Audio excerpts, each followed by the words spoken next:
예, 황금 열쇠로 수익을 든든히 챙길 수 있는 문을 열어주시는 분이시죠. 증권가 우주 대스타 키맨, KB증권 프라임센터 투자 컨텐츠팀 민재기 팀장 나오셨습니다. 안녕하세요. 네, 안녕하세요. 예, 정말 매번 나오실 때마다 큰 선물 안겨주고 계십니다. 지난주에 그 여행 항공 그렇게 강조해 주셨잖아요. 네네. 오늘 다 날아가고요. 그때 여행 너무 우리가 가고 싶습니다. 근데 그걸로 차라리 투자하세요 이러셨는데 네네네. 적중했습니다.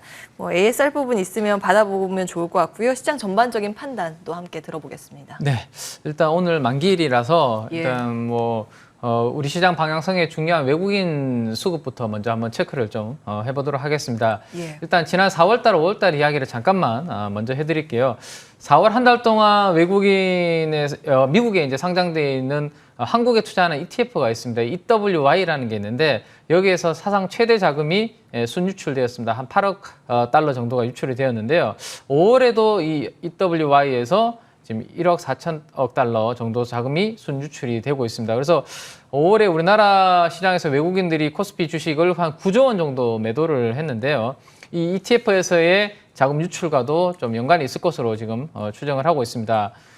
외국인의 5월 코스피 순매도 절반 가까이가 삼성전자와 하이닉스에 지금 집중이 되고 있다는 측면에서 외국인 매도는 반도체주와도 하락과 관련이 있다라고 볼 수 있을 것 같은데, 이 반도체 하락이 대만의 이제 가뭄과 같은 이런 재해나 그다음에 최근에 이제 코로나19 확산에 따른 비메모리 반도체 공급 차질로 인한 또 세트 제품들의 생산 차질, 그리고 메모리 반도체의 수요 악영향 때문이라면 뭐 영향은 단기간에 이제 그칠 수 있을 것 같습니다. 근데 상반기 PC 등의 세트 수요가 너무 급증해서 하반기에 모멘텀 둔화를 이제 반영하는 거라면 이 약세 흐름이 조금 연장될 수 있다라는 정도로 고민을 좀 하실 필요가 있을 것 같습니다. 그래서 반도체 주가의 흐름이 향후 외국인 수급에도 좀 영향을 미칠 것이다라는 부분에서 모니터링을 좀 하실 필요가 있을 것 같고요.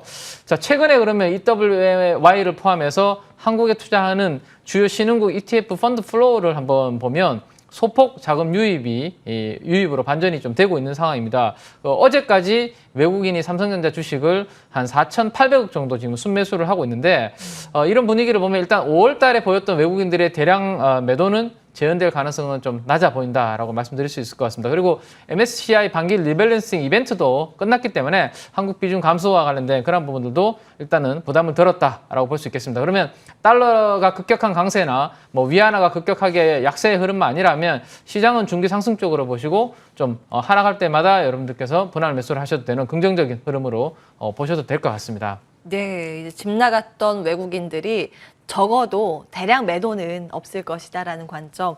잘하면 좀 매수 쪽으로 가닥을 잡을 개연성도 있어서 시장에 대해서 너무 두려워할 필요는 없다. 이런 관점에서 말씀을 주셨습니다. 섹터별 이슈 어떻게 좀 좁혀가면 좋을지 하나하나 보겠습니다. 이제 국제유가가 요즘 70불도 회복을 했지 않습니까? 네네네. 간밤 살짝 밀리긴 했는데 그 근처에서 또 마무리가 됐습니다. 사실 코로나19 팬데믹 처음 쇼크 났을 때는 마이너스까지 갔던 유가인데 그렇죠. 많이 회복을 한 모습입니다. 네. 근데 관련해서 볼 것은 정유주. 국내에서 정유주도 함께 그 동반해서 강세를 연출하고 있는 상황이고요. 오늘은 뭐 유가가 좀 하락한 영향 때문에 쉽니다만 S-오일 등등의 이런 정유주는 어떻게 판단하고 계세요? 네, 저도 제 차를 가지고 이제 출퇴근을 하고 있는데 기름값이 많이 들어요. 많이 비싸졌죠. 네, 기름값이 많이 드는 것 같은데, 그래서 휘발유 가격이 많이 상승했다라는 것이 피부로 저도 느끼고 있는데, 정유업체들이 최근에 이제 공장을 이제 풀 가동을 해도 재고가 부족한 상황이 지금 좀 지속이 되고 있는 상황입니다. 작년을 우리가 되돌아보면 작년에 이제 코로나 때문에 이 드라이빙 시즌이라는 것이 한 해 중단이 되었었죠. 그래서 올해는 근데 반대로 지금 최근에 백신에 대한 이 접종률이 높아지면서 이동량이 서서히 이제 증가하는 것을 느낄 수 있습니다. 많은 분들이 이동을 많이 하게 되면 당연히 원유에 대한 수요 늘어날 수밖에 없는 그러한 흐름으로 예상을 하시면 되고요. 특히 우리나라보다 미국은 국토가 아주 넓죠. 그렇기 때문에 드라이빙 시즌에 계획을 세워가지고 차량으로 여기 이동하자라는 것을 미국 국민들은 아주 좋아하는 그런 부분이 있습니다. 그래서 지금 휘발유가 미국에서는 상당히 좀 부족한 상황인데, 지난달에 때마침 또 송유 간의 해킹 사건도 있었죠. 그래서 사재기 행렬도 몰려들면서 지금 재고가 바닥난 주유소들도 많이 늘어나면서 휘발유 값이 2014년도 이후로 처음으로 지금 3달러가 미국 시장에서는 돌파를 하고 있습니다. 이런 부분들은 이제 정유업종에 긍정적으로 단기 긍정적 모멘텀으로 작용을 할 수 있을 거다라는 생각이 들고, 우리나라에 이제 정유주에 투자를 한다면 한 4개 정도 회사를 선택을 해볼 수 있을 것 같습니다. GS, 그다음에 S-오일, 현대중공업지주, 그다음에 SK이노베이션 이렇게 이제 압축을 해볼 수가 있는데, 제가 이제 표를 하나 만들어 왔는데요. 가장 이 4개 업체 중에서 밸류에이션 메리트가 큰 종목은 GS 칼텍스를 보유하고 있는 GS라고 볼 수 있습니다. 하지만 근데 GS는 이제 지주회사죠. 예. 지주회사이기 때문에 순수 정유회사라고 보기에는 좀 어려운 그런 부분이 있습니다. 그 다음으로 현대중공업 지주를 한번 보면 현대오일뱅크를 보유를 하고 있긴 있는데, 현대중공업 지주는 조선도 있고요, 기계도 있고 로봇도 있기 때문에 좀 약간 이 종목은 산업재 성격을 띠고 있는 그런 자회사들을 보유를 하고 있습니다. 그래서 시장이 좀 산업재 섹터들이 좀 움직인다. 그때는 현대중공업 지주를 좀 보시면 좋을 것 같아요. 자, 마지막으로 이제 SK이노베이션을 보면, SK이노베이션 하면 딱 떠오르는 게 정유보다는 2차 전지, 배터리 관련된 그런 기업으로 이미지가 훨씬 더 강합니다. 그래서 순수 정유주로 압축을 한다면 결국은 S-오일로 압축을 해볼 수 있을 것 같은데요. 예. 최근에 이제 단기적으로 한 일주일 정도 주가가 좀 올라왔기 때문에 제가 봤을 때는 뭐 10만 원 위에서보다는 한 9만 8천 원 정도에 한번 조정을 준다면 한번 정유주 투자할 때는 S-오일로 한번 압축을 해보시는 거 괜찮지 않을까 생각됩니다. 예.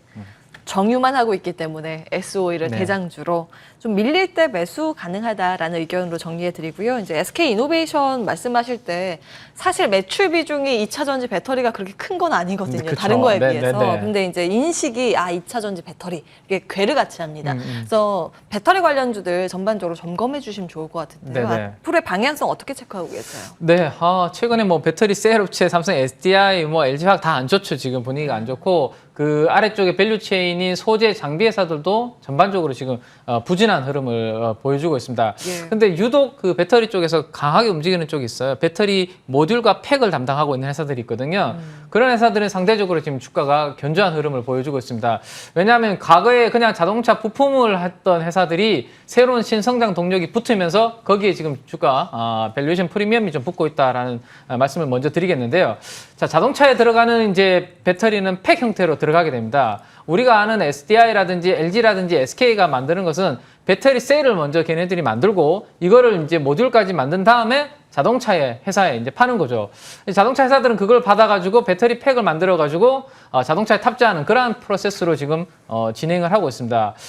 근데 이제 배터리 셀 업체들도 그렇고 자동차 업체들도 그렇고 이 조립하는 게 뭐 어렵고 부가가치가 높은 사업이 아니기 때문에 이 모듈이라든지 팩과 같은 이런 조립 라인까지 갖추려면 투자 비용도 들기 때문에 별로 관심이 없는 그런 부분입니다. 그래서 이 부분을 다 외주로 이제 돌리려고 하는 움직임이 있는데, 이러한 트렌드가 확산이 되면서 국내 이 물량들을 외주로 받아서 하는 회사가 3개 정도 압축해 볼 수 있습니다. 세방전지, 그다음에 성우하이텍, 인지컨트롤스, 이 3개 회사가 이제 배터리 모듈 팩을 이제 외주를 받아서 하는 회사들인데, 그 중에서도 이제 세방전지 관련해서 먼저 한번 보도록 하겠습니다. 이 본업이 우리가 차량용 납축전지 예전에 그러한 것을 기본적으로 본업을 하는 회사입니다. 이 본업에서 매출액이 한 1조 정도 나오고 영업이익률이 한 5에서 8% 정도 꾸준하게 내고 있는 회사입니다. 그래서 성장은 다소 정체되어 있는 상황인데, 이 회사가 과거부터 배터리를 좀 많이 하던 회사다 보니까 현대기아그룹에서 배터리 모듈과 팩 담당을 위해서 딱 세방전지를 선택해서 지금 같이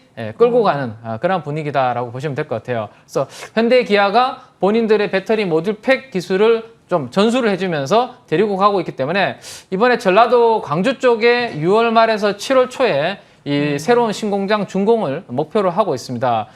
납축 정지로 매출 1조 정도를 하고 있는데, 이 광주 공장이 준공이 되고 완성이 된다면 거기에서 향후 신규로 매출이 1조 정도 나올 것으로 전망이 되고 있기 때문에 앞으로 국내 공장, 해외 폴란드라든지 이런 공장 진출까지 예상을 하면 매출이 이제 정체에서 아주 크게 성장하는 그런 부분으로 생각을 하면 시가총액이 지금 한 1조 5천억 정도 수준인데, 뭐 시가총액 2조 원까지는 무난하게 상승하지 않을까 싶고요. 세방전지가 만약에 주가가 강하게 올라간다면 세방전지의 지분을 보유하고 있는 회사가 또 세방이라는 회사가 있습니다. 예. 37.95% 정도 지분을 보유를 하고 있는데, 어제 시가총액을 감안하면 지분 가치가 한 5,700억 정도 되는데 이 세방의 전일 시가총액이 2,800억이니까 뭐 지분 가치도 반영이 안 돼 있는 수준이라고 볼 수 있겠죠. 그래서 이런 부분들을 저평가로 보고 어제 기관 투자자들은 세방에 대해서도 관심을 좀 들어오고 있는 모습이기 때문에 2차 전지 관련주 중에서는 이 배터리 팩과 모듈을 하는 이러한 기업들에 대해서 한번 관심을 한번 가져보시고 공부를 해보시면 좋을 것 같습니다. 예.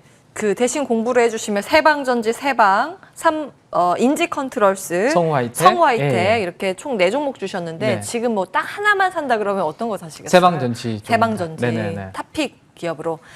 예, 이제 2차 전지 배터리 관련해서는 완성 기업 3사보다는 배터리 팩 그 아래단에 위치한 종목이 훨씬 더 좋아 네네네. 보인다라는 관점에서 투자 아이디어를 주신 거고요. 이제 현대차그룹이 사실 현대모비스가 이 배터리 팩 공급을 다 전담을 했다가 이거를 외주로 돌리는 과정에서 첫 번째로 선정이 됐었던 기업이 세방전지입니다. 네네, 앞으로 이제 맞습니다. 확대가 될 거라는 이제 투자의 아이디어 속에서 종목을 추려주셨습니다. 탑픽은 세방전지, 성우하이텍과 인지컨트롤스도 볼만하다 이런 내용으로 정리하겠습니다.